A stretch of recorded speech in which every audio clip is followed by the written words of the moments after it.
കല്യാണം, സൽക്കാരങ്ങൾ, മറ്റ് ആഘോഷങ്ങൾ എന്നിവയ്ക്ക് ആവശ്യമായ അരികൾ, പലചരക്ക് സാധനങ്ങൾ എല്ലാം മൊത്തമായും ചില്ലറയായും മറ്റെവിടെയും ലഭിക്കാത്ത വിലക്കുറവിൽ ഇവിടെ ഒരുക്കിയിരിക്കുന്നു.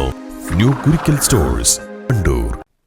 അറിവിന്റെ ലോകത്തേക്ക് വെളിച്ചം പകർന്ന് പുലരി വായനശാല നാടിന് സമർപ്പിച്ചു. ചോക്കാട് കൂരിപ്പൊയിലാണ് വിജ്ഞാനത്തിന്റെ പുലരി ആരംഭിച്ചത്. ഉദ്ഘാടന കർമ്മം പ്രമുഖ പണ്ഡിതനും വായനശാലയുടെ ആദ്യകാല പ്രസിഡന്റുമായിരുന്ന അസ്ലം മുസ്ലിയാർ നിർവഹിച്ചു. പിന്നെ നാനാത്വത്തിൽ ഏകത്വം അത് നിലനിർത്തുക.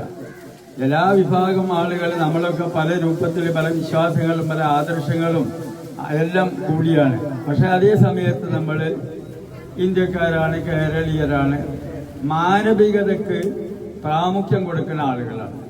അപ്പം അങ്ങനെ ആകുമ്പോൾ എല്ലാവരും ആ നിലയ്ക്ക് ആ മനസ്ഥിതിയോടുകൂടെ തന്നെ ഇതുമായി സഹകരിക്കുക. നാട്ടിൽ നമ്മളെ കൂട്ടത്തിൽ ഡോക്ടർമാരുണ്ട്, അതുപോലെ എഞ്ചിനീയർമാരുണ്ട്, അതുപോലെ തന്നെ മറ്റുള്ള പല തലത്തിലുള്ള രാഷ്ട്രീയ തലത്തിലൊക്കെ ഉള്ള ആളുകളൊക്കെ നമുക്ക് കൂരിപ്പൊയിലുണ്ട്. അവരൊക്കെ നമ്മൾ വളർത്തിയെടുത്തത്, തുടക്കം കുറിച്ചത് നമ്മളെ ലൈബ്രറി മുഖേനയാണ്, നമ്മളെ ഗ്രന്ഥാലയം വായനശാല മുഖേനയാണ്. അപ്പൊ പല ശാലകളുണ്ടെങ്കിലും വായനശാല അതുകൊണ്ടാണ് നമുക്കിതിന് ഈ അഭിവൃദ്ധിയൊക്കെ ഉണ്ടാക്കാൻ കഴിഞ്ഞത്. ഞാൻ നന്നാക്കി പറയുന്നില്ല, കൂടുതൽ നീട്ടി പറയുന്നില്ല, ആർക്കും സമയമില്ല.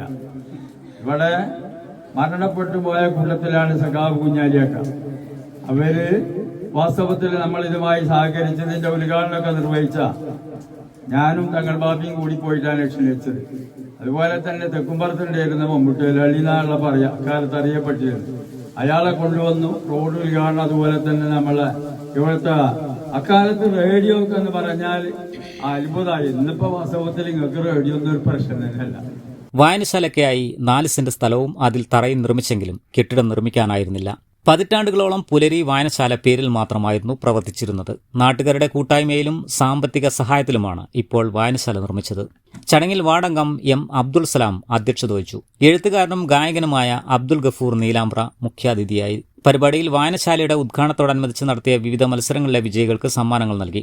പി ജനാർദ്ദനൻ, പി ബൈജു, വായനശാലയുടെ ഭാരവാഹികളായ C V Muhammad, P Ummerkutty, C M Yusuf, Yasar Kooripoyil, M Abu, Abid Ali, C M Faiha എന്നിവർ നേതൃത്വം നൽകി.